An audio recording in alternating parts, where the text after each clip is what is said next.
बोलिए परमपिता परमात्मा की जय। सदगुरु नितिन साहेब की जय। सदगुरु कबीर साहेब की जय। सदगुरु नितिन साहेब की जय। चलो बैठ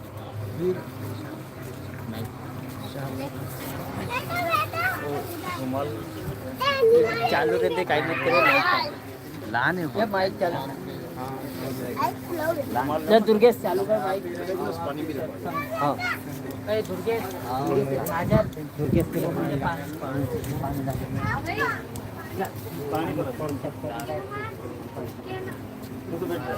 तो बैठे का हाथ पर आया खाने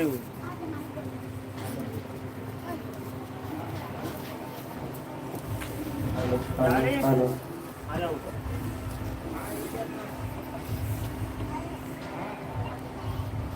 माइक सेट करो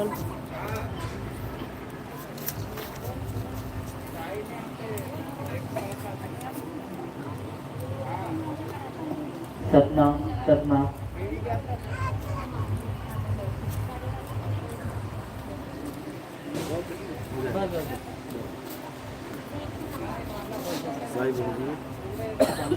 साहिब बन की सतनाम, साहिब बन की सतनाम, सतनाम सतनाम, साहिब बन की सतनाम, साहिब बन की सतनाम। बोलो सदगुरु बंदी छोड़ कबीर साहिब की सदा ही जय हो। सतनाम साहिब बंदगी सतनाम, साहिब बंदगी सतनाम, साहिब बंदगी सतनाम, सतनाम सतनाम, साहिब बंदगी सतनाम, साहिब बंदगी सतनाम। ठीक है, सतनाम साहिब बंदगी सतनाम, साहिब बंदगी सतनाम,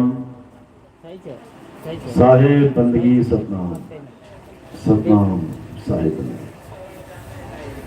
चलो बैठ जाओ सारे।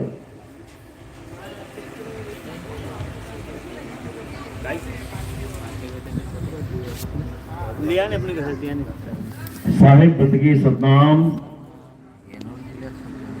तो आज मालिक की कृपा से, बंदी छोड़ की दया से जलगांव में, महाराष्ट्र में परमपिता परमात्मा के मूल ज्ञान का प्रचार होने जा रहा है। बहुत बड़े भाग हैं उन जीवों के जो अपने पूरे जीवन काल में एक बार भी इस मूल ज्ञान को सुन पाते हैं, और उससे भी बड़े भाग हैं उन जीवों के जो इस मूल ज्ञान को थोड़ा सा भी समझ पाते हैं। क्योंकि सुनना बहुत आसान है, आए बैठे 1-2 घंटा सुन के चले गए, लेकिन इसको समझना बहुत मुश्किल है। यह केवल उसकी समझ में आता है जिस पर परम पिता परमात्मा की दया हो, जिस पर मालिक ने मोहर लगा दी हो, अन्यथा ये किसी को समझ में नहीं आता। क्यों? क्योंकि इसमें किसी की बात ही नहीं चलेगी, ना राम जी, ना श्याम जी, ना हनुमान जी, ना शंकर जी, ना शेरा वाली माता, ना अल्लाह, ना वाहेगुरु, ना गॉड। इसमें किसी की बात चलती ही नहीं है, कोई कहानी किससे होती ही नहीं है। इसमें किसकी बात चलती है?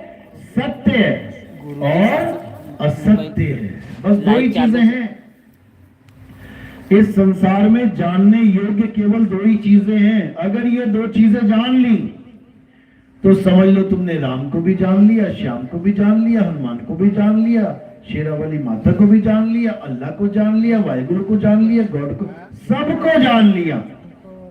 कुछ बचा ही नहीं अलग से जानने के लिए। 2 ही चीजें हैं, सत्य और असत्य।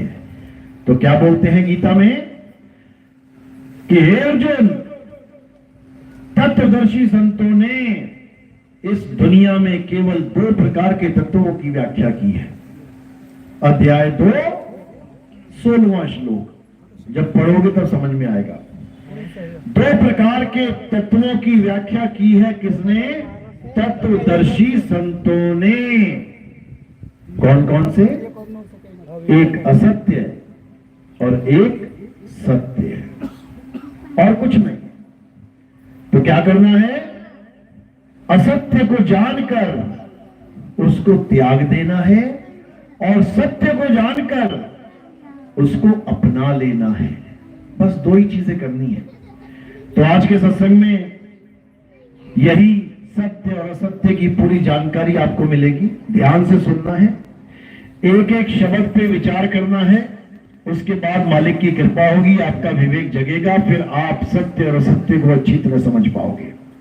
सारी कहानी घुल के एकदम आ जाएगी, फिर कोई भरम नहीं, कोई बंधन नहीं, सब मुक्त हो जाएंगे। तो आज का सत्संग शुरू करने से पहले परमात्मा के नाम पे जयकारा लगाएंगे, फिर सत्संग शुरू करेंगे।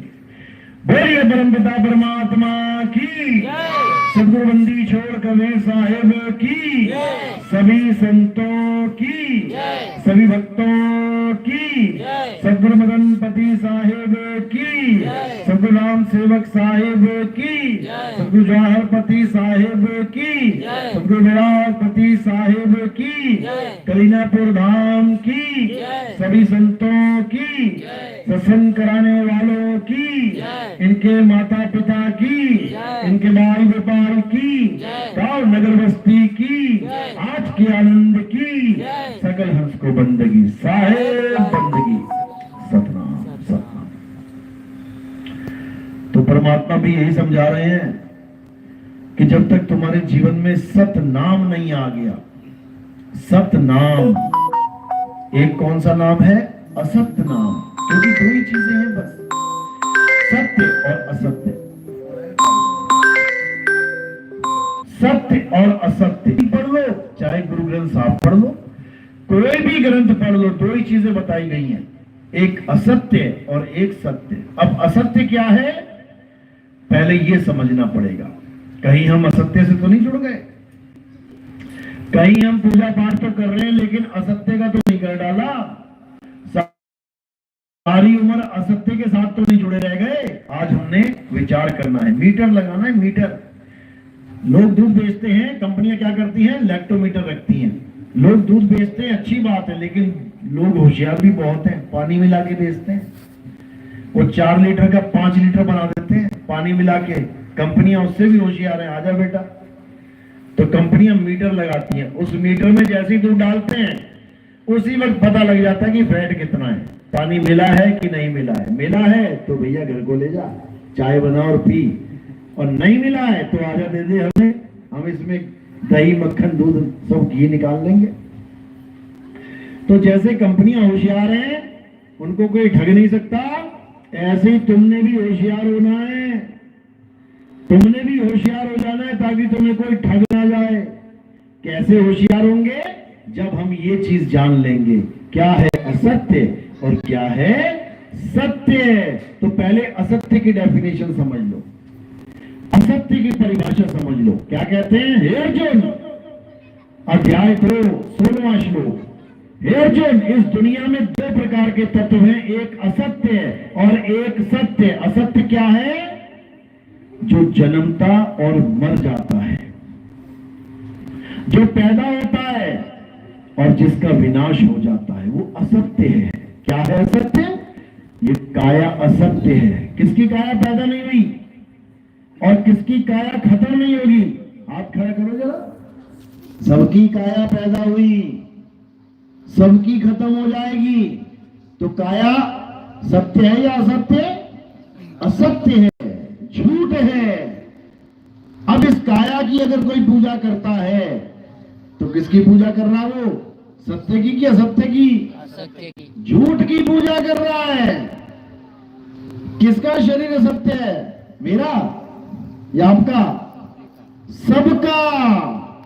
ऐसा कोई शरीर नहीं है जो असत्य नहीं है, सब असत्य है। किसी का भी शरीर उठा के देख लो, सब असत्य है। और क्या है असत्य की डेफिनेशन? असत्य वो है जो पल पल बदलता है। क्या बदल रहा है पल पल? इस संसार में तुम्हें जो कुछ भी दिख रहा है वो पल पल बदल रहा है। सूरज देखो, सुबह कहां से निकला था?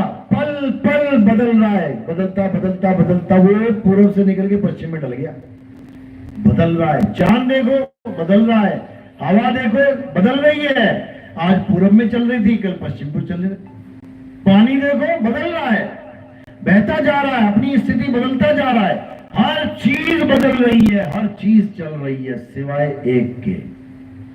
अभी करेंगे जिक्र उसका।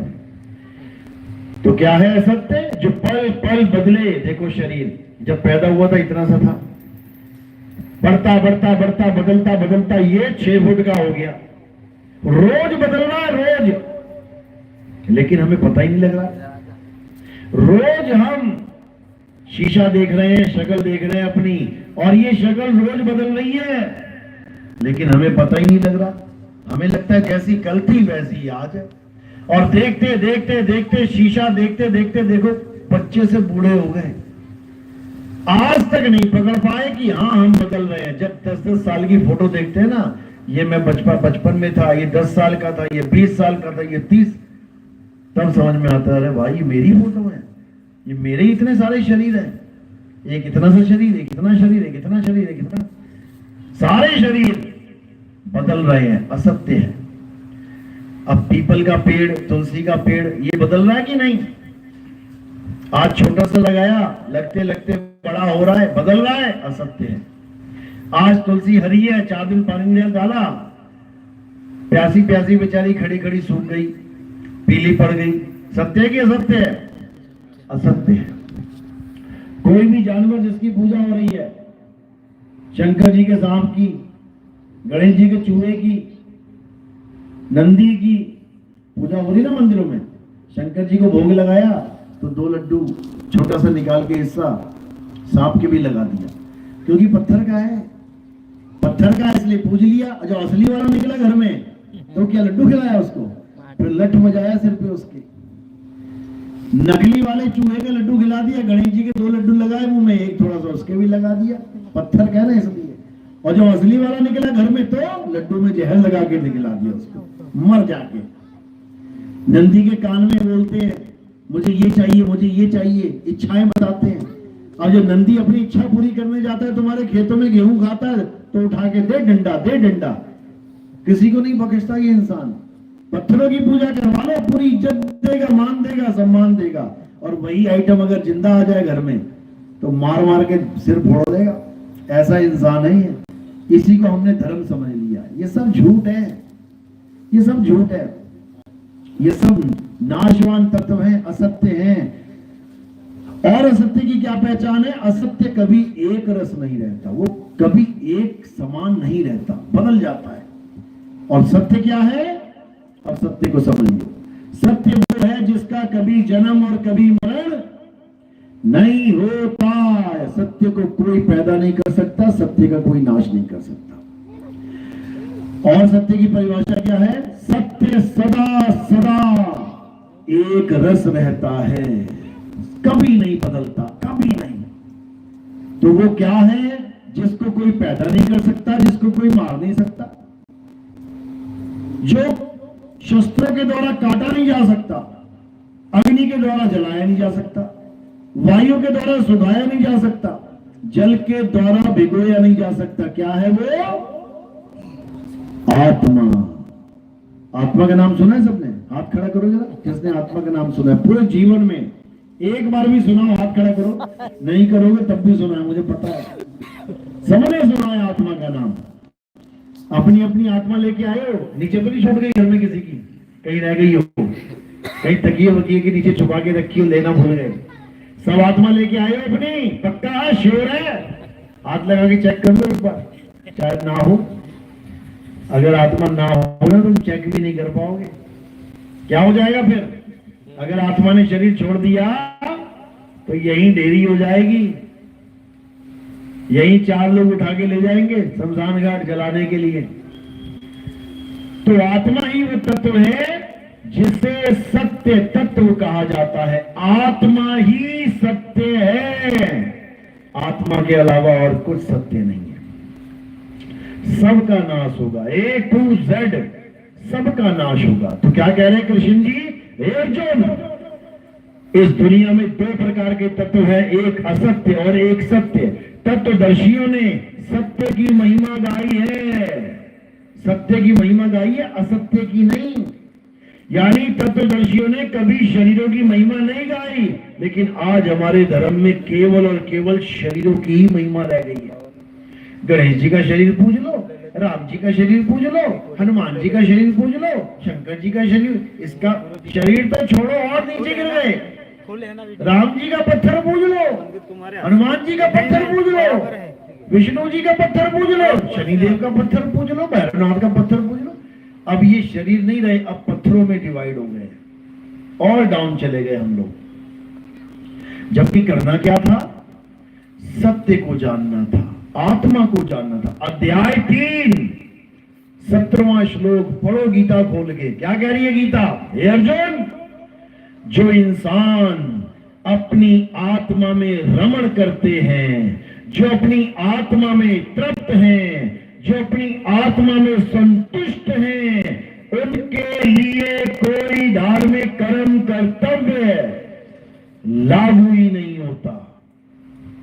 वो पूरी उम्र कभी किसी मंदिर में ना जाए, वो सारी उम्र कभी किसी मस्जिद में ना जाए, वो सारी उम्र कभी किसी गुरुद्वारे चर्च में ना जाए, तब भी वो परमात्मा को प्राप्त करके रहेगा। क्यों? क्योंकि उसने उसको जान लिया है जिसको जानने का आदेश हुआ है परमात्मा की तरफ से। किसको जानना है? आत्मा को जानना है, आत्मा का ज्ञान प्राप्त करना है। आत्मा का ज्ञान प्राप्त करने वाले को क्या कहते हैं? आत्मज्ञानी। और हम क्या बने बैठे हैं? पत्थर ज्ञानी। ये संगमरमर की मूर्ति आई है, ये अष्टधातु की मूर्ति आई है, ये पीतल की मूर्ति आई है, ये कांसे की मूर्ति आई है, ये लोहे की। क्या जान रहे हैं हम? किसको परख रहे हैं? किसकी पूजा चल रही है? संगमरमर की, लोहे की, पीतल की, कांसे की, कांच की। किसकी पूजा करने लग गए तुम भाई? करनी किसकी थी? आत्मा की। समझ लो, यानी तुम उन तत्वों की पूजा करने लग गए जो असत्य है, और करनी किसकी थी? जो सत्य है। तो क्या कह रहे हैं? कैसे करेंगे पूजा? क्या करेंगे? कैसे प्राप्ति होगी?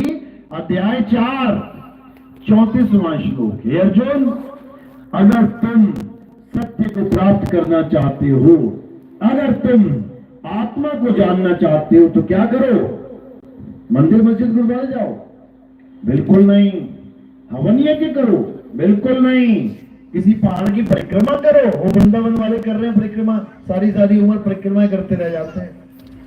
करें क्या? क्या बोला गया? अध्याय 4 34वां श्लोक। हे अर्जुन, अगर तुम आत्मा का ज्ञान प्राप्त करना चाहते हो, अगर तुम असली वस्तु सत्य ज्ञान का, सत्य तत्व का ज्ञान प्राप्त करना चाहते हो, तो क्या करो? ऐसे गुरु की शरण में जाओ जो तुम्हें आत्म तत्व का बोध कराए, जो तुम्हें आत्म ज्ञान प्राप्त करे, जो तुम्हें सत्य तत्व की पहचान बताए, उसको प्राप्त करने की विधि समझाए। वही गुरु तुम्हें सत्य तक पहुंचा सकता है और कोई नहीं। बाकी ये मंत्र जंतर तंत्र देने वाले, ये राम राम अल्लाह अल्लाह वाहिगुरु वाहिगुरु जपने वाले, ये कौन है? ये तत्वदर्शी संत नहीं है। तत्वदर्शी का क्या मतलब होता है? तत्वदर्शी नाम में ही अर्थ छुपा है। तत्वदर्शी यानी तत्व का दर्शन करवाने वाला, उसको तत्वदर्शी कहते हैं। जैसे दूरदर्शी यानी दूर की वस्तु का दर्शन करवाने वाला। एक चैनल आता था हमारे, जब छोटे छोटे थे हम लोग, कौन सा चैनल आता था? दूरदर्शन। उसके नाम में उसका अर्थ छुपा है, यानी दूर बैठे व्यक्ति का दर्शन करवा दे, वही दूरदर्शन है। उसमें नाम क्या जपू मैं किसी का? तो दूरदर्शी यानी दूरबीन, दूर की चीज को पास दिखाने वाली। सूक्ष्मदर्शी यानी छोटी चीज को बड़ा करके दिखाने वाली, जिसको माइक्रोस्कोप भी कहते हैं अंग्रेजी में। तो सूक्ष्मदर्शी और दूरदर्शी यानी टेलीस्कोप, इन दोनों के नाम में ही इसका अर्थ छुपा हुआ है। ऐसे ही तत्वदर्शी नाम में ही अर्थ छुपा है। यानी तत्वों का दर्शन करवाने वाला। कौन कौन से तत्वों का? एक असत्य और एक सत्य, दोनों तत्वों का ज्ञान समझा के फिर क्या करेगा? एक को छुड़वा देगा, छोड़ दे इसको। ये मंत्र जंतर तंत्र, ये शरीर, ये चक्र, ये पिंड अंड ब्रह्मांड, ये श्वास, ये त्रिकुटी, ये भंवर गुफा, सब छोड़ दे और किसे पकड़ ले? आत्म देव को पकड़ ले। बस जिसने आत्मा को सत्य मानकर भक्ति शुरू कर दी वो सत्संगी कहलाता है। क्यों? क्योंकि वो सत्य का संग कर रहा है।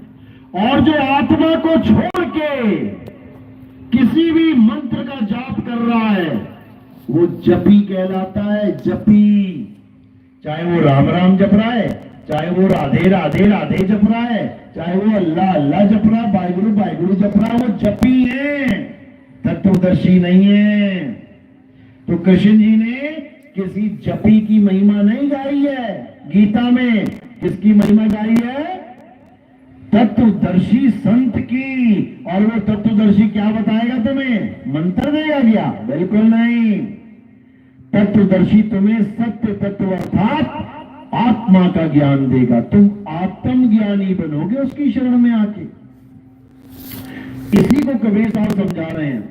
जल में मीन प्यासी, मोहे देखत आवे हासी, आत्म ज्ञान बिना नर भटके, कभी काबा कभी काशी। बिना आत्म ज्ञान के तुम भटक रहे हो। दुनिया की नजर में तुम भगत बने हुए हो, लेकिन ज्ञानियों की नजर में तुम भटक रहे हो। दुनिया की नजर में तुम लाइनों में खड़े हो मंदिर में, अरे बड़ा भगत आदमी है, बहुत देखो कितनी धूप में खड़ा है। और ज्ञानियों की नजर में तुम ज्ञानियों की नजर में तुम्हें तरस गाने दो आ गया, इतनी धूप में खड़ा है बेचारा। बताओ, परमात्मा को लेके खड़ा है और दर्शन वहां करना चाहता है। परमात्मा को जेब में रखा हुआ है और ढूंढ रहा है गली में। बताओ, कहने का मतलब परमात्मा तुम्हारे साथ है, तुम्हारी आत्मा में ही परमात्मा छुपा है, लेकिन तुम्हें पता नहीं है, तुम भटक रहे हो गलियों में, मिल जाए कहीं। बिल्कुल उसी तरह जैसे तिल अपने तेल को ढूंढने के लिए गली नंबर 4 पे चक्कर लगा रहा है। तिल अपने तेल को, कहां है तिल का तेल? उसी में है। तिल अपने तेल को ढूंढने के लिए गलियों में चक्कर लगा रहा है, सोच रहा है कहीं तेल पड़ा हो मुझे मिल जाए। अब तेरे में ही तेल है भाई। ज्यों तिल माही तेल है और ज्यों चकमक में आग, तेरा साईं तुझ में है, जाग सके तो जाग। जाग सके तो जाग। कि अगर सच में परमात्मा को पाना चाहता है तो ये गफलत की नींद से जाग, ये अज्ञानता की नींद से जाग। जाग जाएगा तो समझ लो काम हो जाएगा। नहीं जागा तो जन्म मरण के चक्कर में, 84 के चक्कर में पिस जाएगा। अभी तो बैठे हुए मजे से इंसान बन के, गर्मी लगी तो कूलर चला लिया, एसी चला लिया, ठंड लगी तो हीटर चला लिया, रजाई ओढ़ ली, पानी चाहिए टूटी घुमा के पानी ले लिया, आग चाहिए लाइटर जला लिया, सब कुछ मिल रहा है। और एक बार भी 84 में चले गए ना, बन गए कहीं पे हिरण जाके, तो पहले तो शेर दौड़ाएगा 10-15 किलोमीटर, बच गई जान तो गले में सांस नहीं आएगी, भाग भाग के थक जाओगे, प्यासे पानी की दौड़ में भागोगे, आगे तालाब मिलेगा, अंदर मामा छुपा बैठा, आजा भांजे तेरा इंतजार है। एक घूंट पाने के लिए, एक घूंट पानी पीने के लिए अपनी जान दांव पे लगानी पड़ जाएगी। याद रखना, बस जैसे ही गर्दन डालोगे ना अंदर, मुंडी दबोच लेगा, फिर फड़फड़ाओगे। अभी तो जितने मर्जी लीटर पानी पी लो, मौज ही मौज लगी हुई है, लेकिन ये केवल इंसान जन्म में लगी हुई है। याद रखना, इंसान जन्म के अलावा और कोई जन्म नहीं है जिसमें मौज लगी है। ये इंसान जन्म का ही खेल है, इसके अलावा कोई खेल नहीं है। जितने मर्जी ऐश कर लो, जितने मर्जी बढ़िया बढ़िया कपड़े पहन लो, ये लाल पीली गुलाबी साड़ियां पहन लो, उसके बाद कपड़े नहीं मिलेंगे। किसी गाय को देखा है पेटीकोट ब्लाउज पहन के घूम रही हो? किसी बकरी को देखा है 16 श्रृंगार करके घूम रही हो? मैं करेगी 2 सींग पे, 2 लग गए माथे पे सींग और पीछे लग गई पूंछ, घूमती रहो। अभी तो अच्छा इंसान जन्म मिला है, लेडीज बन के बैठे हैं, जेंट्स बन के बैठे हैं, फिर बकरा कुत्ता हाथी घोड़ा बन के बैठना पड़ेगा। जो तुम कह रहे हो गाय हमारी माता है, गाय में 33 करोड़ देवता हैं, उसकी आंख देखना, ये आंसू पूरी लाइन हो जाएगी काली यहाँ पे रो रो के। उसको पूछो तेरे अंदर 33 करोड़ देवता हैं, तेरी पूजा होती है, तू क्यों रो रही है? वो कहेगी तुझे बता रही हूं कि ये देख ले क्या हाल हो रहा, कहीं तू मत बन जाना जाए। तुम्हें समझा रहे हैं वो 84 के जीव रो रो के कि इंसान जन्म मिला है भाई, आत्मा को जान लो। अगर अपनी आत्मा को नहीं जान पाए तो तुम्हारी दुर्गति हो जाएगी। भूल के भी कभी ऐसे शरीर मत छोड़ देना बिना आत्मा को जाने। इसीलिए साहिब समझा रहे हैं, जब लगना चीनोगे आत्म, तब लगना मिली है परमात्म। आत्म चीने परमात्म चीने, संत कहावे सोए, और यह भेद काया से न्यारा, बूझे बिरला कोई। यह भेद काया से न्यारा, काया का खेल ही नहीं है इसमें काया का कोई रोल ही नहीं है। किसी शरीर की पूजा करनी ही नहीं है, किसी की आरती गानी ही नहीं है, बल्कि जो नाम जपते हो वो भी छोड़ दो, जीभ हिलानी ही नहीं है, गले से कोई आवाज बाहर लानी ही नहीं है, माला फेरनी ही नहीं है, पूजा पाठ करना ही नहीं है, नमाज पढ़नी ही नहीं है, कुछ नहीं करना है। क्या करना है? उसको जानना है जिसकी वजह से तुम घर से मंदिर तक जा पा रही हो। किसकी वजह से?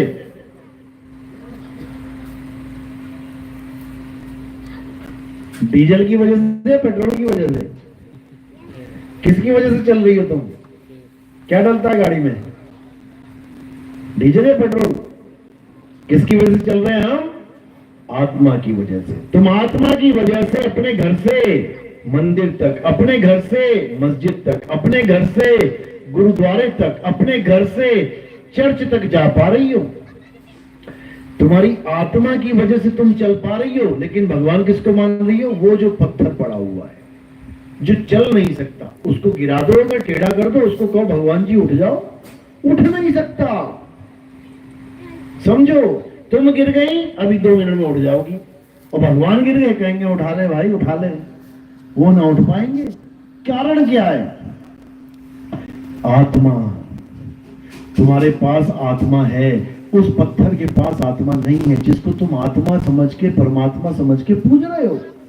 बिल्कुल गलत है ये, क्योंकि तुम उस तत्व की पूजा कर रहे हो जो तोड़ा जा सकता है, फोड़ा जा सकता है। कृष्ण जी यही समझा रहे हैं, हे अर्जुन, आत्मा अखंड है, आत्मा का पुजारी भी अखंड हो जाता है, और मूर्तियां खंडित हो जाती हैं। मूर्तियां खंडित हो गई, पंडित जी उठा के मूर्ति कहां कर देंगे? कहीं पीपल के नीचे रख देंगे, कहीं नदी के किनारे रख देंगे। बताओ, अरे उस खंडित भगवान की पूजा ही क्यों करें जो खंड हो जाए? असल में अखंड की पूजा करनी है, उसी का ज्ञान मूल ज्ञान है, उसी का ज्ञान आत्म ज्ञान है। तो यही समझा रहे हैं, अखंड साहिब का नाम और सब खंड है, खंड मेर सुमेर, खंड ब्रह्मांड है। ये पूरी दुनिया खंडित हो जाएगी, फिर भी कौन खंडित नहीं होगा? आत्म देव, देवों के देव महादेव, आत्म देव कभी खंडित नहीं होंगे, उसकी पूजा करनी है। ये अर्जुन, जो आत्मा की पूजा करते हैं, जो आत्मा में स्थित हो जाते हैं, वो स्थित प्रज्ञ कहलाते हैं। और जो शरीरों की पूजा करते हैं, वो जन्म मरण के चक्कर में धक्के खाते हैं, कोई बचाने वाला नहीं है। इसलिए सबसे पहला कर्म क्या करना है? गीता पढ़नी है। गीता पढ़ो, गीता को समझो, एक एक बात खुल के समझाई गई है उसमें। लेकिन तुम गीता पढ़ते नहीं और तुम्हें गीता घर में रखने दी जाती नहीं, इसीलिए अज्ञानता में जी रहे हो। पंडित जी गीता घर में अलाउड नहीं करते जल्दी। पंडित से पूछोगे ना, पंडित जी महाभारत ग्रंथ जो है, गीता उसका छोटा सा पार्ट है, कि महाभारत ग्रंथ हम अब घर में रख लें क्या? पंडित जी पता क्या कहेंगे? नहीं नहीं नहीं नहीं नहीं, महाभारत नहीं रखनी। क्यों पंडित जी? अरे घर में लड़ाई हो जाएगी, भाई भाई लड़ पड़ेंगे आपस में। क्यों? क्योंकि महाभारत में झगड़ा ही तो हुआ है भाई भाई का। जैसा ग्रंथ रखोगे वैसा आचरण हो जाएगा। अब उनको पूछो पंडित जी फिर क्या रखें? रामचरितमानस रखो, रामायण रखो। उससे क्या होगा पंडित जी? उससे तुम्हारी भक्ति बढ़ेगी। अच्छा, महाभारत रखने से युद्ध हो जाएगा क्योंकि महाभारत में युद्ध की कहानी है। रामायण रखने से कहीं मेरी बीवी को उठा के ले गया कोई, क्योंकि उसमें बीवी उठाने की कहानी भी है। फिर मैं क्या करूंगा? अगर मेरे पिता ने मुझे वनवास भेज दिया, 14 साल का बेदखल कर दिया, तो मैं क्या करूंगा? कहानी तो उसमें भी वही है। अगर ग्रंथ में लिखी हुई कहानी की वजह से हमारा जीवन ढल जाएगा वैसा ही, तो महाभारत से ज्यादा खतरनाक कहानी है रामायण की। समझ लो, तुम्हारी बीवी भी उठ जाएगी और तुम्हें देश निकाला भी हो जाएगा। जंगल में जाके रोटियां बनाना फिर। क्यों पंडित जी क्यों अलाउड करते हैं? पंडित जी महाभारत इसलिए अलाउड नहीं करते और रामायण इसलिए अलाउड करते हैं क्योंकि महाभारत से यानी गीता से आपका मोह भंग होता है शरीरों से। जब गीता पढ़ोगे हर जगह आत्मा आत्मा आत्मा लिखा होगा, तो तुम्हारी बुद्धि विवेक काम करना शुरू करेगी। आत्मा, अच्छा शरीर नहीं, नहीं, अच्छा शरीर नाशवान है, हाँ शरीर माया है, हाँ आत्मा माया से रहित है, हाँ आत्मा अजन्मा है, हाँ। आपका मोह भंग होने लग जाएगा। किससे? शरीरों से। और किसकी पूजा में लीन होने लग जाओगे? आत्मा की। लेकिन रामायण से तुम शरीरों के पुजारी बन जाओगे। किस किस के? राम जी के, सीता जी के, हनुमान जी के, लक्ष्मण जी के। पूरा पूरा दिन यही गाते रहोगे, जय श्री राम जय श्री राम जय श्री राम। क्योंकि शरीरों से प्रेम करवाती है रामायण और आत्मा से प्रेम करवाती है गीता। जमीन आसमान का अंतर है दोनों ग्रंथों में। समझ लो कि LKG UKG क्या है? रामायण। और PhD क्या है? गीता। इसीलिए हमें गीता का अध्ययन करना चाहिए। रामायण तो बिना पढ़े भी जय श्री राम पे नाच लोगे, लेकिन आत्मा का ज्ञान बिना गीता के होने वाला नहीं है। इसलिए हे अर्जुन, आत्म तत्व को जानो। ये जितने भी राजा महाराजा तुम्हारे सामने खड़े हैं, ये सब अजन्मे हैं, नित्य हैं, शाश्वत हैं, ये सब अमर हैं। इनके शरीर तो मरेंगे, लेकिन ये सब अमर हैं, एक भी नहीं मरने वाला। शरीर सबके मरेंगे। क्यों? शरीर तो मात्र कपड़े हैं। इस आत्मा के कपड़े हैं ये शरीर। किसी को 2 साल के लिए मिल गए कपड़े पहनने के लिए, किसी को 5 साल के लिए, किसी को 10 साल के लिए, किसी को 50, किसी को 100, 120 साल के लिए। उसके बाद कपड़े उतर जाएंगे और आत्मा का ज्ञान उजागर हो जाएगा। उजागर हो जाएगा। उसके बाद आत्मा के बारे में तुम ऐसे जान पाओगे, ऐसे अनुभव कर पाओगे जैसे तुम करंट का अनुभव करते हो।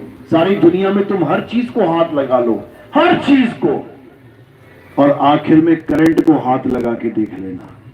हर चीज से न्यारा अनुभव मिलेगा तुम्हें। सारी दुनिया की हर तत्व, हर वस्तु को हाथ लगाना अलग, और करंट को हाथ लगाना बिल्कुल अलग। इसी प्रकार सारी दुनिया के शरीरों को हाथ लगाना बिल्कुल अलग, और आत्म तत्व का अनुभव करना बिल्कुल अलग है, जमीन आसमान का अंतर है। तो करना क्या है? अपनी आत्मा का अनुभव करना है, जो तुम्हारे साथ 24 घंटे रहती है। कितने घंटे रहती है आत्मा? हाँ, सही 24 घंटे। छोड़ के तो नहीं चली जाती 5-10 मिनट के लिए कहीं मार्केट वार्केट, कहीं जंगल वंगल। जिस दिन छोड़ के चली गई ना 1 सेकंड के लिए, तो फिर कुछ ना निकलता मुंह से, खत्म हो गई कहानी। इसी को समझ लो। यानी जो आत्मा तुम्हारे साथ 24 घंटे है, उसके बारे में तुम कुछ नहीं जानते। और जो पड़ोसन 10 मिनट के लिए बैठ जाए, उसकी तुम हिस्ट्री जान लेते हो, उसको तुम पूरा समझ लेते हो, कैसी है कैसी नहीं है। तो किसको जानना है? आत्म तत्व को जानना है, जिस तत्व की वजह से तुम्हारे मुंह से जयकारे निकलते हैं। बोलिए सच्चा सच्चिदानंद भगवान की जय। देखो हाथ कैसे खड़े हो गए, किसकी वजह से निकले? आत्मा के। आत्मा की वजह से।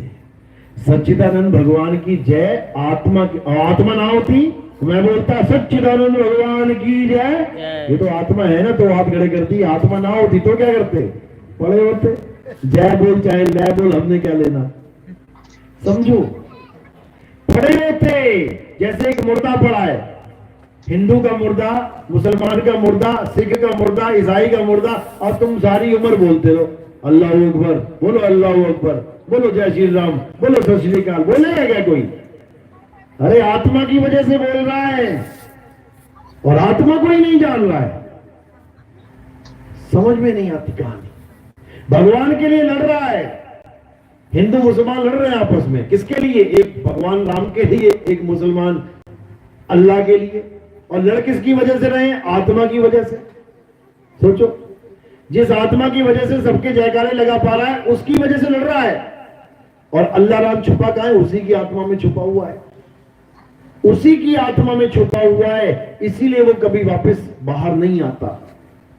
तुम्हारे लिए कोई आदमी लड़ रहा हो, तुम उसकी मदद करने के लिए पहुंच जाओगे, मेरे लिए लड़ रहा है ये, मैं तो इसकी मदद करूंगा।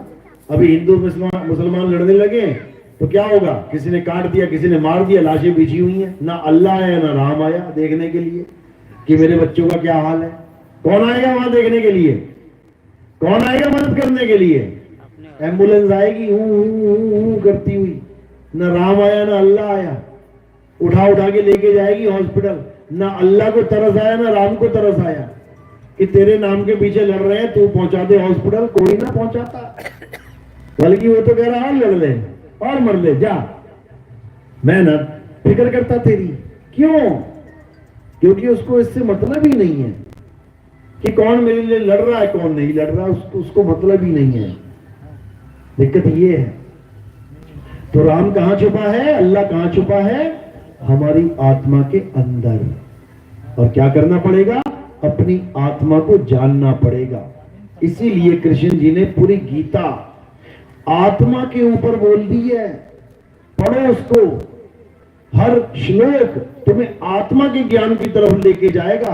शरीरों को तो मिथ्या बोला उन्होंने, यहां तक बोल दिया, हे अर्जुन, जो मुझे एक इंसान की तरह समझता है, इंसान की तरह मतलब एक सिर, 2 हाथ, 2 पैर, पेट का, कंधे, जांग, ऐसा ही होता है इंसान।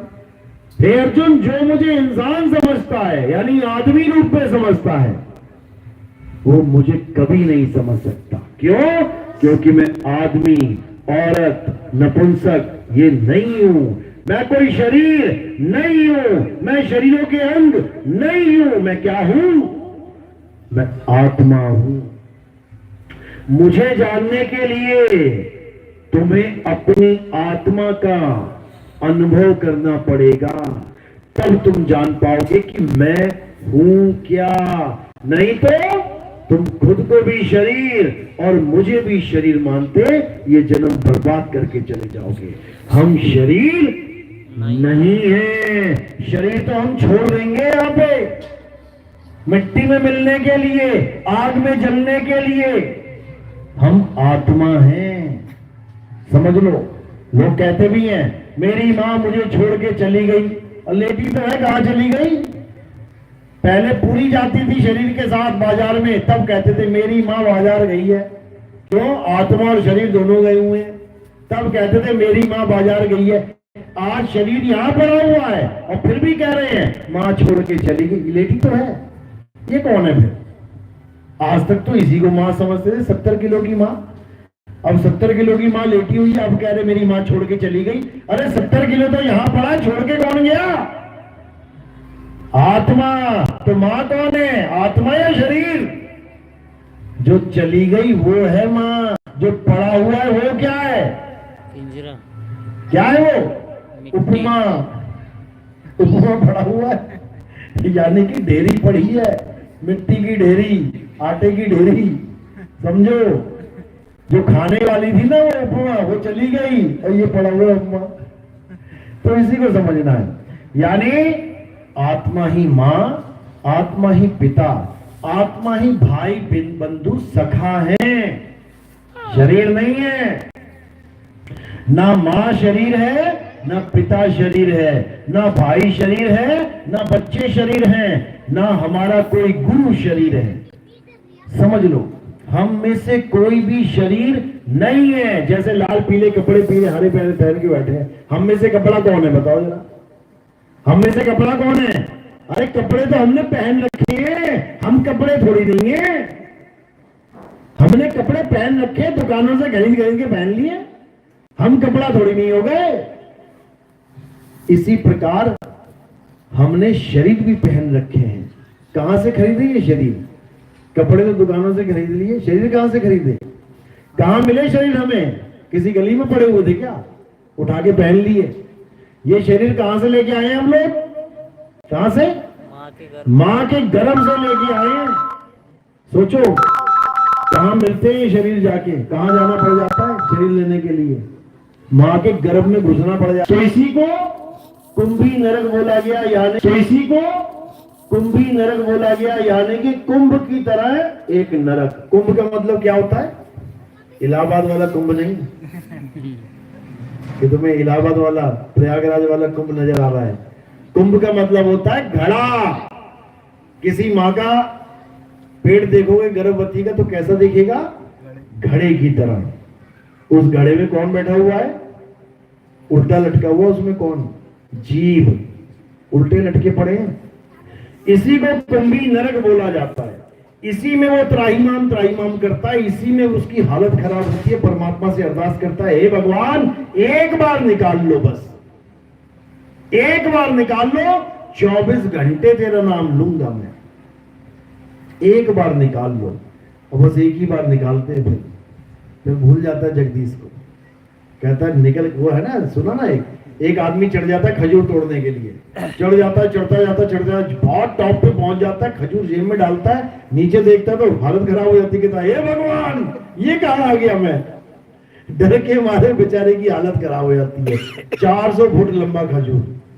अब ऊपर से कहता है भगवान मैं 1000 रुपए का प्रसाद चढ़ाऊंगा, मुझे बस 50 फुट नीचे उतार दो। उतरता है 50 फुट, फिर कहता है भगवान 1000 तो ज्यादा है, मैं आपको 800 रुपए का प्रसाद चढ़ाऊंगा, 50 फुट उतार दो।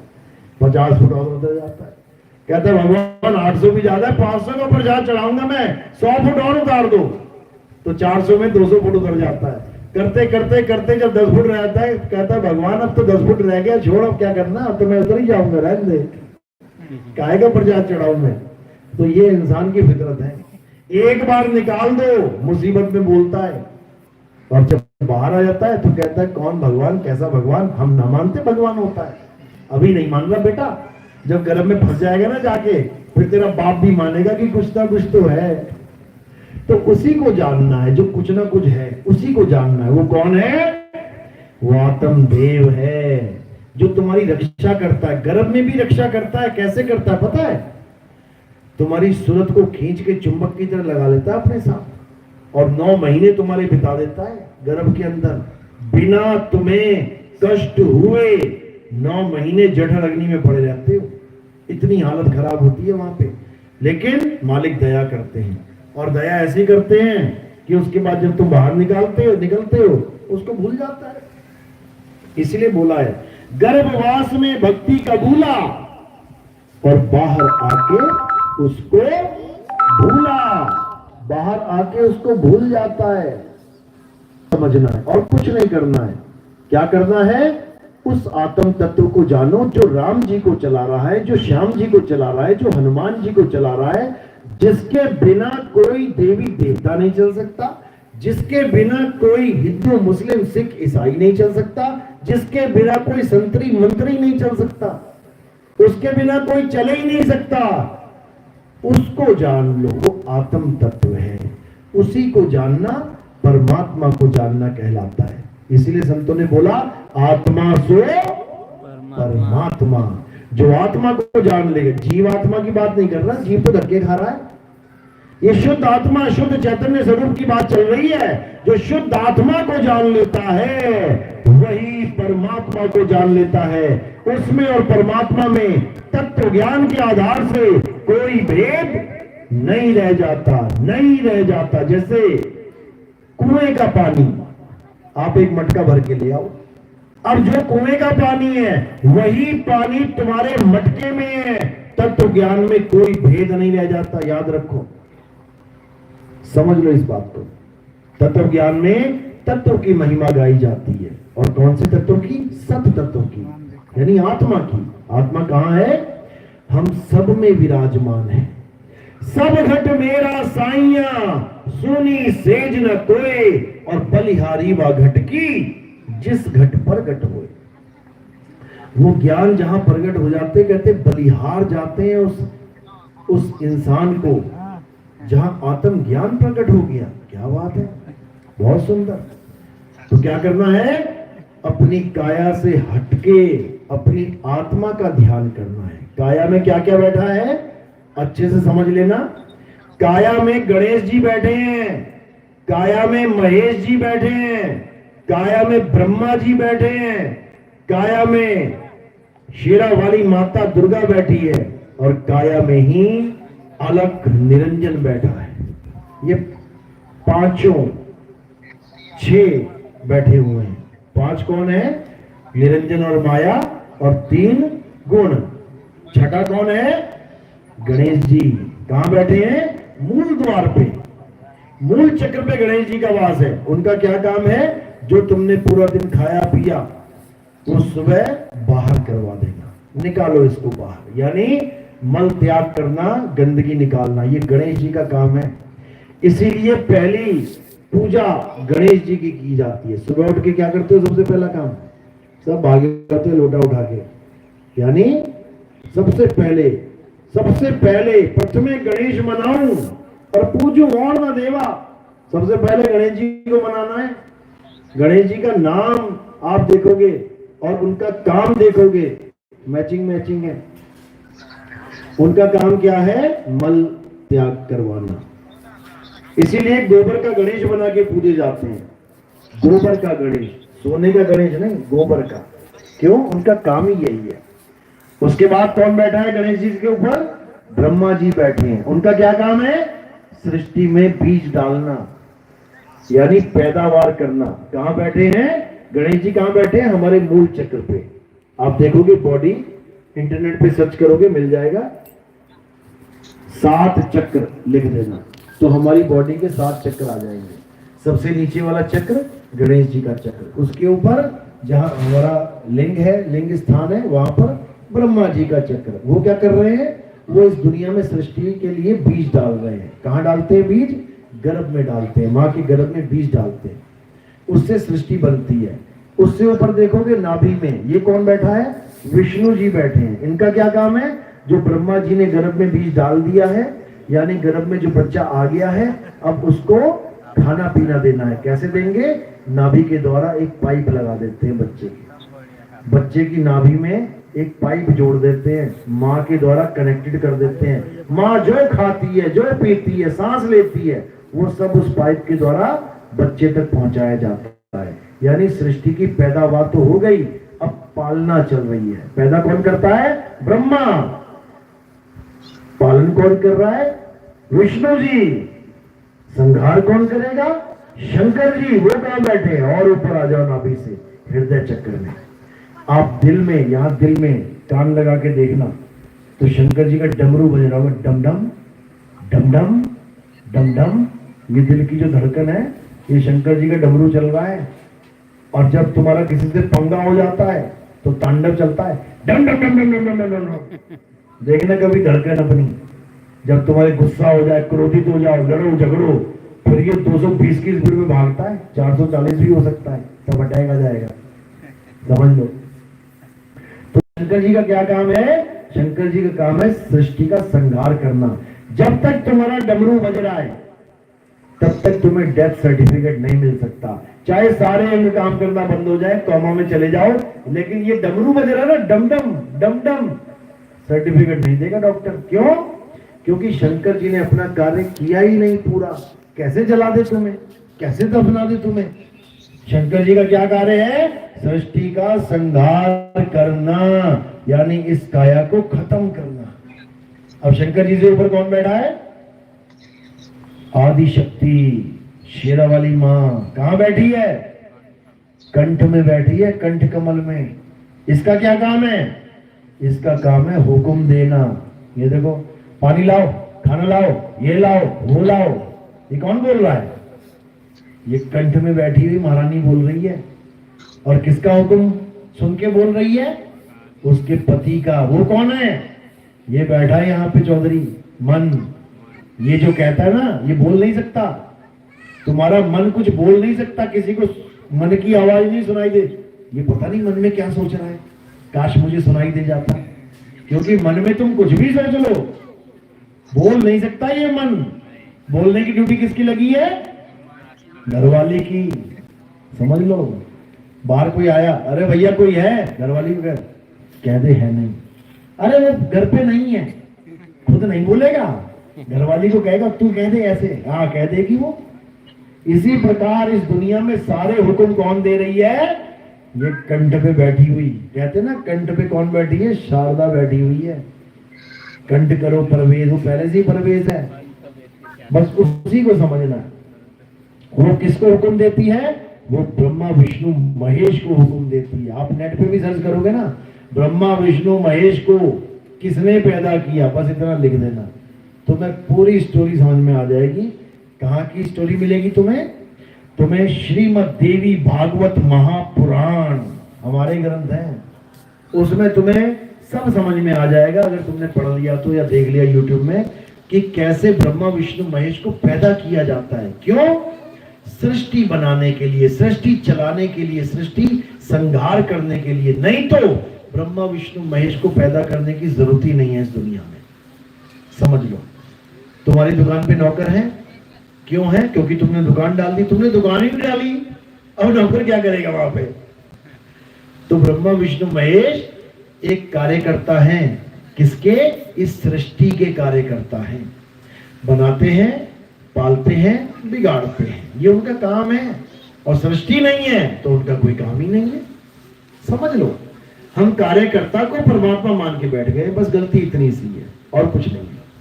तो क्या है? ब्रह्मा विष्णु महेश से ऊपर आदिशक्ति बैठी है और उससे ऊपर निरंजन बैठा है। यहाँ पे क्या स्वरूप है इसका? ज्योति स्वरूप। इसी को बोला गया अव्वल अल्लाह नूर उपाया। ये नूर यहाँ विराजमान है, यही सृष्टि बनाता है सारी। अव्वल अल्लाह नूर उपाया, कुदरत के सब बंदे, एक नूर से सब जग उपजिया, कौन भले कौन मंदे। ये वाणी इसीलिए बोली गई कि ज्ञानी पुरुष इसको समझ लें कि परमात्मा ने सृष्टि नहीं बनाई है। किसने बनाई है? ऐसा ही नूर ने बनाई है, ये मोहम्मद नूर चंद ने। इसको समझना पड़ेगा। यानी ये नूर पूरी सृष्टि का मालिक है। सारे बाबा, सारे देवता, सारे योगी कहां ध्यान लगा के बैठे हैं? यहाँ पे। क्या दिखता है उनको? नूर दिखाई देता है, प्रकाश दिखाई देता है। वही प्रकाश क्या है? हमारा मन है, जो सुबह से शाम तक तुम गुलामी करते हो ना, जिसकी, जो सुबह से शाम तक तुम्हें उंगलियों पे नचाता है ना, वो यही है। सुबह सासू माँ कह रही, अरे बहू उठ जा, अरे उठ जा बहू, 10 बज गया। बहू ना उठती, क्यों? मन नहीं कर रहा। यानी सासू माँ का कहना नहीं मान रही है और मन का कहना मान रही है। मन कह रहा लेटी रह, अरे लेटी रह, ठीक है मन जी, लेट लेते हैं। सासू माँ का कहना गया भाड़ में और मन का कहना रख लिया सिर पे। अब उठी, नहाई धोई, कौन सा साबुन लगाया? मन पसंद। अच्छा जी, यहां पर भी मन बैठा है, मन की पसंद का साबुन। नहा धो के आई, अलमारी खोली, 50 साड़ियां रखी है, कौन सी पहनेगी? जो मन कर रहा है। यहां भी मन की गुलाम बैठी हुई है। पूरा दिन क्या करेगी? जो मन कर रहा है वो करूंगी। 200 चैनल है, कौन सा नाटक देखेगी? जो मन को पसंद है वही देखूंगी, और जो मन को पसंद नहीं है वो ना देखूंगी। तो क्या कर रही है पूरा दिन? मन की गुलामी। इसी मन के सारे गुलाम है, A to Z। सारे देवी देवता, सारे भगवान, सारे ऋषि मुनि, पीर पैगंबर, औलिया, सब के सब क्या है? मन के ही गुलाम है। और कबीर साहब क्या कह रहे हैं? मन के मते न चालिए, मन है पक्का दूत। यही है असली खिलाड़ी, जो छुप के खेल खेलता है। जेलें भरी पड़ी हैं इस मन के कहने पे चलने वालों की। जज पूछता है क्या हुआ, क्यों जेल में क्यों आए, क्या हो गया था? अरे जज साहब क्या बताऊं मैं, मेरे मन ने कहा कि उसको पत्थर मार दे, और मैं अपने आप को रोक नहीं पाया, पत्थर मार दिया। इस मन के कहने पे पत्थर मार दिया। उसके बाद आजा बेटा जेल में। केवल मन का खेल। अगर 2 सेकंड भी हम ये विचार कर लें कि मन ये कह रहा है करने को, ये सही है या गलत, इसका खेल वहीं खत्म हो जाएगा। इसीलिए कबीर साहब बार बार समझाते हैं, मन के हारे हार है और मन के जीते जीत। कहे कबीर गुरु पाइए, मन ही के प्रतीक। समझ लो, यानी ये मन बहुत शातिर है, इससे बच के भी रहना है और इससे काम भी निकलवाने हैं, प्रतीत भी करवानी है गुरु के प्रति इसी से, और बच के भी रहना है। यानी मन लगाना भी है गुरु के चरणों में और मन से बच के भी रहना है। ये बहुत खतरनाक है, समझ लो। गुरु की शरण में लेके भी आ जाता है और फिर गुरु से दूर भी करवा देता है। बहुत शातिर है ये। और चेले को समझ में भी नहीं आता हो क्या रहा है, चक्री घुमा देता है चेले की, लट्टू बना देता है उसको घुमा घुमा के, और चेला सोचता है कि वाह मैं तो जंग जीत गया। हालत खराब हो जाएगी। इसीलिए कबीर साहब बार बार यही समझा रहे हैं कि बिन गुरु माला फेरते, बिन गुरु देते दान, बिन गुरु दोनों निष्फल हैं, पूछो वेद पुराण। यानी अगर तुम गुरु धारण किए बिना अपने मन के द्वारा कुछ भी कर लो, ग्रंथ पढ़ लो, पूजा कर लो, पाठ कर लो, हवन कर लो, यज्ञ कर लो, तीर्थ मूर्त कर लो, कहीं भी चले जाओ, इस मन के कहने पे तुम्हारी मुक्ति नहीं हो पाएगी, मुक्ति नहीं हो सकती। मुक्ति के लिए गुरु मुख बनना पड़ेगा, गुरु की शरण में आना पड़ेगा। गुरु ही वो ज्ञान देगा जिससे तुम्हारा जन्म और मरण खत्म होगा, अन्यथा इस जन्म मरण के धक्के में बहुत जन्म बर्बाद हो जाएंगे। समझ लो, बात समझ में आ रही है मेरी? हाथ खड़ा करो जिसके समझ में आ रही है। बहुत अच्छी बात है, क्योंकि ये बात बताने वाले बार बार नहीं मिलेंगे। राम कृष्ण हनुमान जी अल्लाह अकबर वाहिगुरु करने वाले बहुत मिल जाएंगे, लेकिन आत्मा का ज्ञान समझाने वाले ये बहुत बिरले होते हैं। इसीलिए कबीर साहब ने साफ क्लियर शब्दों में बोला, अरे लाखन में कोई समझ ना पाई है और कोटि मध्य जानेंगे, कहे कबीर सुनो भाई साधो, हमें बिरले हंस पहचानेंगे। कहते लाखन में कोई समझ, 1 लाख लोगों के आगे अगर ये मूल ज्ञान का सत्संग रख दिया जाए, उनको समझ में ही नहीं आएगा ये बात हो क्या रही है, किसकी पूजा करूं, कैसे करूं, मंदिर जाऊं ना जाऊं, क्या करूं। कोटि मध्य जानेंगे, 1 करोड़ लोगों के आगे अगर सत्संग रखा जाए, उसमें से 10, 15, 20 लोग निकलेंगे जो कहेंगे कि बात बिल्कुल सही है, आत्म तत्व भी सत्य है, नहीं तो किसी के बस की बात नहीं है। तो हमारे सत्संग YouTube चैनल पे आते हैं, कैद कबीर सुनो भाई साधो नितिन दास, आप ये चैनल सर्च करेंगे तो आएगा, ध्यान से सुनना सत्संग, या फिर नितिन दास के सत्संग आप इतना लिखोगे YouTube चैनल पे, हजारों सत्संग सामने आ जाएंगे। बस सुनते जाओ सुनते जाओ सुनते जाओ, और परमात्मा की ऐसी कृपा होगी कि तुम्हारा बुद्धि विवेक इतना हाई लेवल हो जाएगा, इतना ऊंचा हो जाएगा कि तुम असत्य और सत्य को एक क्षण में जान जाओगे। कोई भी वाणी पढ़ोगे 2 मिनट में समझ में आएगी क्या बोला जा रहा है। कोई भी पूजा पाठ देखोगे उसी वक्त समझ जाओगे कि पाखंड है कि सत्य है। कोई भी भक्ति विधि, कोई भी गुरु कुछ बताएगा उसी वक्त जान जाओगे कि मुझे उलझाने वाली चीज है या सुलझाने वाली चीज है। ऐसी महिमा परमात्मा बख्शेगा कि तुम आत्म ज्ञानी कहलाओगे। ये मालिक की मौज होगी तब होगा, लेकिन उसके लिए पूरे विवेक के द्वारा इस ज्ञान को ग्रहण करना है। अच्छे से पढ़ाई करनी है। डॉक्टर तभी बनोगे जब अच्छे से पढ़ाई करोगे। बीच में पढ़ाई छोड़ दोगे तो क्या होगा, ना इधर के ना उधर के। इससे अच्छा तो एडमिशन ही ना लेते। तो कबीर साहब यही समझा रहे हैं कि जब तक आत्मज्ञानी गुरु तुम्हारे जीवन में नहीं आ गया तब तक तुम्हें परमात्मा का आभास नहीं हो सकता। इसलिए पहले गुरु को धारण करना है, वो भी आत्मज्ञानी गुरु। ये मंत्र ज्ञानी गुरु नहीं करने हैं कि राम राम जपने वाले, राधे राधे जपने वाले तुम्हारा बेड़ा पार करवा देंगे। अरे बिना गुरु धारण किए तुम्हें सारे नाम पता है, राम भी पता है, राधे राधे पता है, ओम नमः शिवाय पता है। बताओ गुरु धारण करने की जरूरत क्या है। गुरु उसको कहते हैं जो तुम्हें ज्ञान देता है, लेकिन लोगों ने गुरु उसे बना लिया जो नाम देता है। दिक्कत तो ये है। अरे नाम तुम दो, गुरु को अपनी तरफ से दे आओ, गुरु जी ये और नाम है, इतने जपे, 2 और जप लेना, कल्याण हो जाएगा। नाम जपने से भी कल्याण होता है कभी। पानी के कितने नाम पता है आपको? पानी के कितने नाम पता है? जल सुना है ना, वाटर, नीर, तोय, पानी, 5 नाम हो गए ना। एक ही चीज के, एक ही वस्तु के। अब बताओ कितने नाम जपोगे मेरा गला गीला हो जाए, प्यास लगी है मुझे। कितने नाम जपने पड़ेंगे? 1 2 3 4 5। 5 छोड़ो 5000 जप लो, 5000 छोड़ो 5 लाख 5 करोड़ जप लो, तब भी गला गीला होने वाला नहीं। इसीलिए कबीर साहब ने कहा कोटि नाम संसार में, इनसे मुक्ति ना होए, और गुप्त नाम सतपुरुष का बूझे बिरला को। यानी इन करोड़ों नामों से जो हिंदुओं ने बना दिए, मुसलमानों ने बना दिए, सिखों ने बना दिए, ईसाइयों ने बना दिए, यहूदियों ने बना दिए, बौद्धिस्ट ने बना दिए, जैनियों ने बना दिए, पता नहीं किस किस ने बना दिए। इतने नाम, नामों की दुकान खोल दी, शोरूम खोल दिए नामों के। और काम क्या है? बस एक आत्मा को जान लो, किसी नाम की जरूरत ही नहीं है। यही दिक्कत है। राजा दशरथ ने एक नाम रखा था अपने लड़के का। क्या नाम रखा था? राम।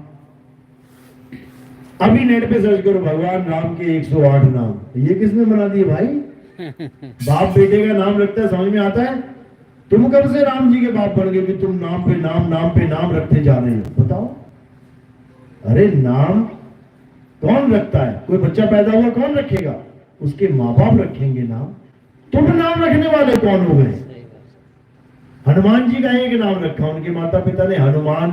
अभी नेट पे सर्च करो हनुमान जी के 108 नाम। ये किसने रख दिए भाई?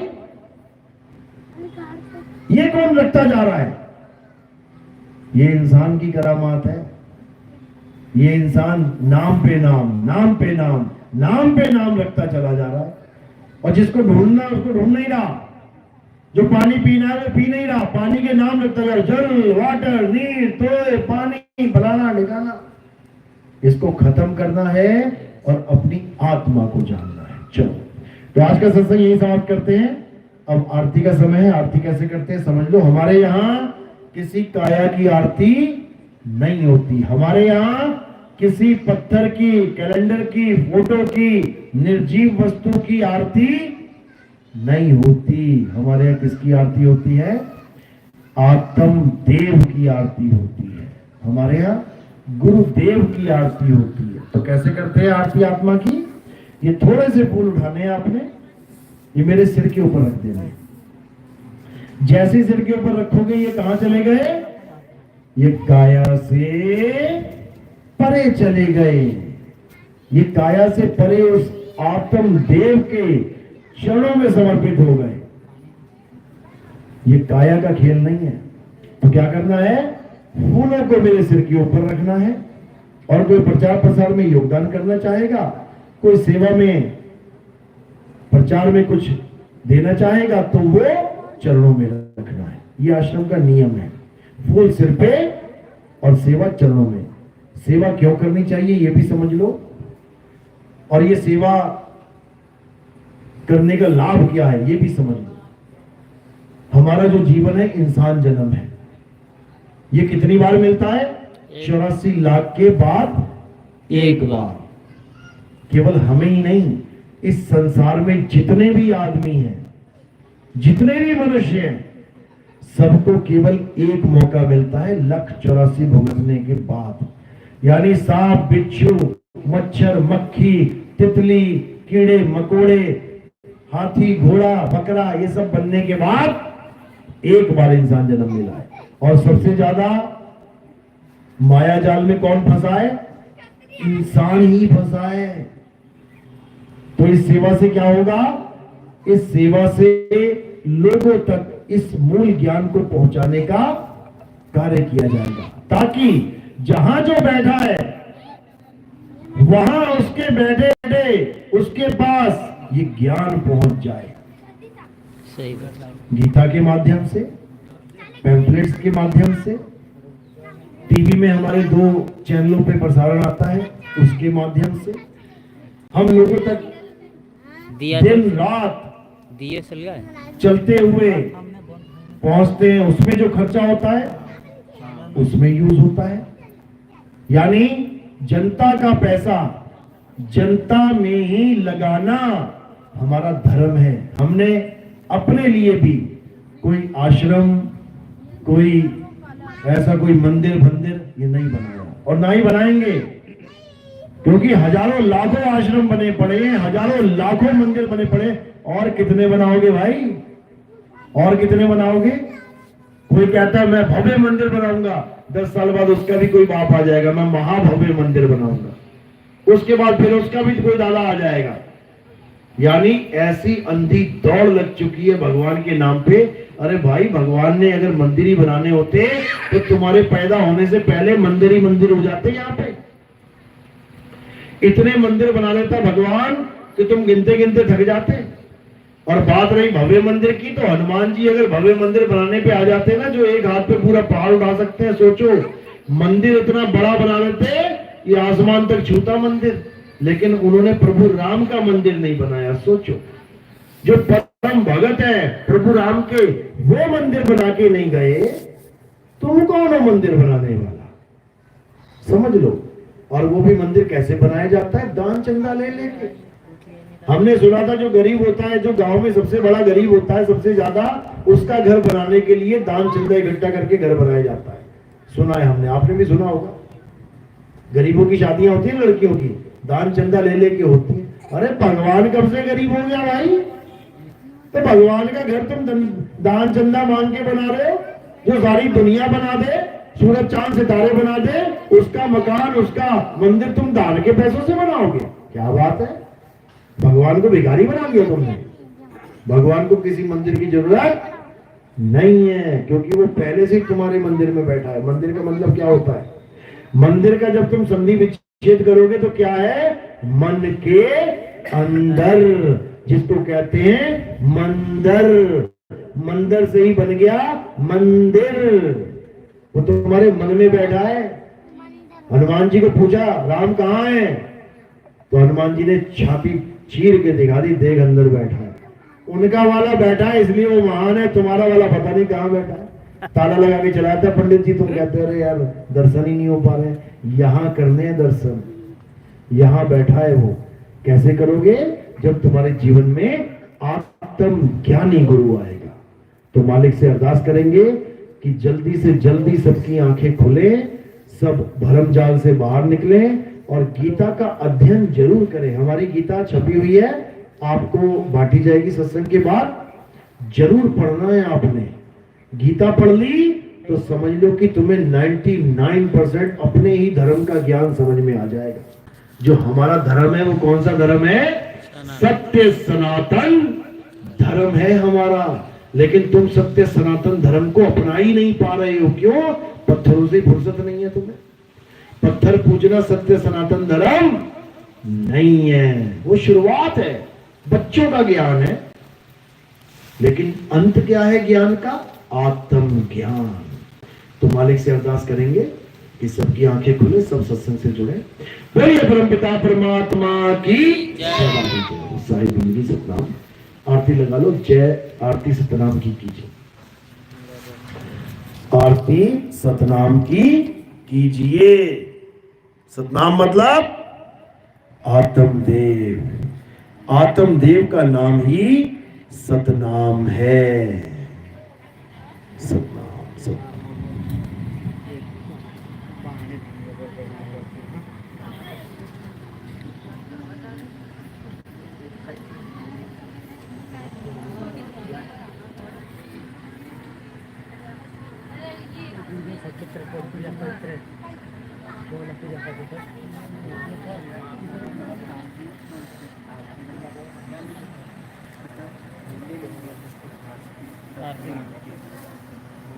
आरती सतनाम की कीजिए।